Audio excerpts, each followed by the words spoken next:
Según la Cámara Venezolana de la Construcción, para finales del año 2010 existían en Venezuela el 44% de su población carente de nuevas viviendas o que necesitaban hacer mejoras estructurales en sus hogares. ¿Cómo ha evolucionado esta cifra frente a el inicio o la creación de la Gran Misión Vivienda de Venezuela, frente al alto costo de los inmuebles hoy en nuestro país y también el alto costo y la dificultad sobre todo para conseguir los materiales de construcción? ¿Cómo solucionar este problema? Pues dicen por allí que lo único que no tiene remedio en esta vida es la muerte. Entonces los invitamos hoy a que nos acompañen a buscar soluciones para la vivienda en nuestro país. ¿Cómo satisfacer, cómo hacer que esa cifra de 44% disminuya a, digamos, los niveles esperados? ¿Cuáles son esas medidas que se han tomado en otros países que pudieran ser replicables en Venezuela? De todo eso vamos a hablar hoy en Soluciones. Les doy como siempre la más cordial bienvenida a este espacio que llega a ustedes o que es posible gracias al trabajo maravilloso de un equipo técnico y de producción. Hoy utilizamos el hashtag o la etiqueta Soluciones Vivienda nuevamente a través de la cuenta en Twitter @solucionesgb. Les presento a quien nos acompaña en esta primera parte del programa para un poco analizar todo lo que está ocurriendo con el sector de la vivienda, el sector construcción en nuestro país. Él es el ingeniero Gerson Hernández, presidente de la Cámara Bolivariana de la Construcción. Muy buenos días, ingeniero, bienvenido. Buenos días. Gracias por la invitación a tu programa. Gracias por estar acá con nosotros. ¿Existió, ingeniero, en Venezuela algún momento en el que el total de las viviendas demandadas era superado por la oferta de viviendas que había? Sí, bueno, recuerda que el tema de vivienda siempre ha sido un tema de gestión de gobierno, ¿no? En los gobiernos que antecedieron el gobierno revolucionario que lideró el comandante Chávez del año 98, venía una gran deuda social que de alguna forma se comenzó a atacar y solamente se lograban construir entre 35.000, 40.000 viviendas por año, ¿no? Falta de este tipo de acuerdos, de llegar realmente a conciliar entre un sector privado y el sector público.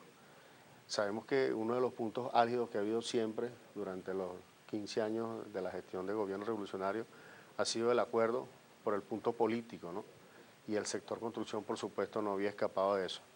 Es hasta el año 2010 cuando decide el comandante Chávez crear la Gran Misión Vivienda Venezuela, y más que un tema de una deuda social, se asume la responsabilidad de acatar de manera directa lo que debería ser brindar soluciones reales y dignas al pueblo.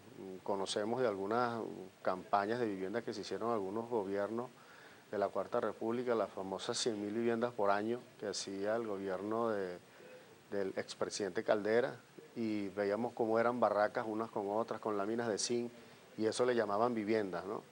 El comandante Chávez da un giro de 180 grados y comienza a entregar viviendas de otro tipo, 3 habitaciones, 2 baños, plata banda con otros acabados diferentes, y comienza ese repunte allí.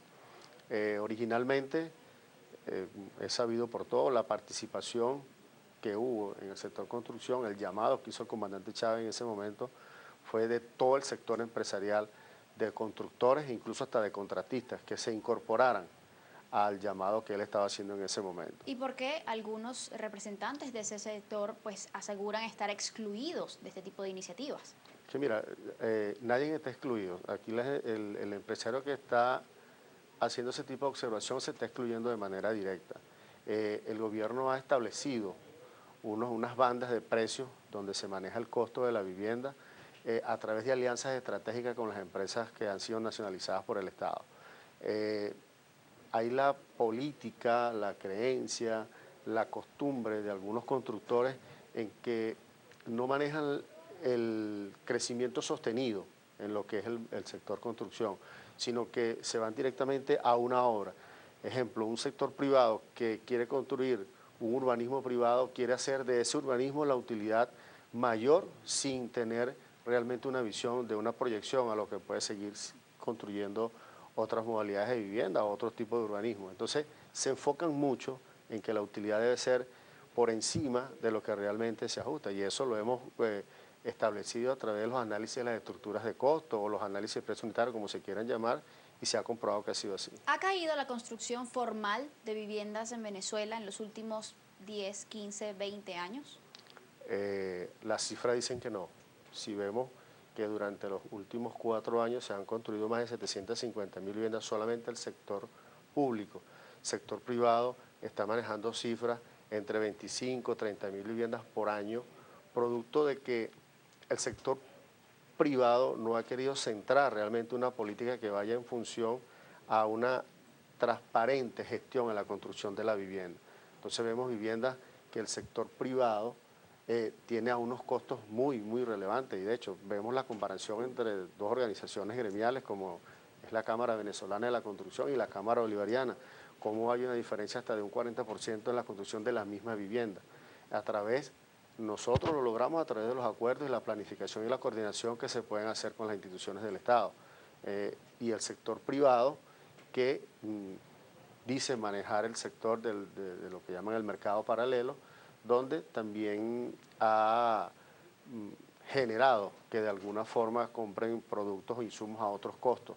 Entonces, eso ha permitido de que haya una diferencia bien considerable entre el precio de lo que se maneja bajo los márgenes. De hecho, tengo información que pronto va a salir una gaceta con los nuevos precios ajustados de la vivienda, reglamentados por el Estado, y que, bueno, se persigue que el sector privado se ajuste también a esa realidad. Ahora, para que esto suceda, hay que garantizar el acceso a los materiales de construcción al precio regulado, que es algo que denuncian muchos empresarios o constructoras privadas que, digamos, se les ha hecho muy difícil tener, digamos, o adquirir este tipo de materiales para poder garantizar las viviendas a un precio, digamos, un poco más asequible por todos.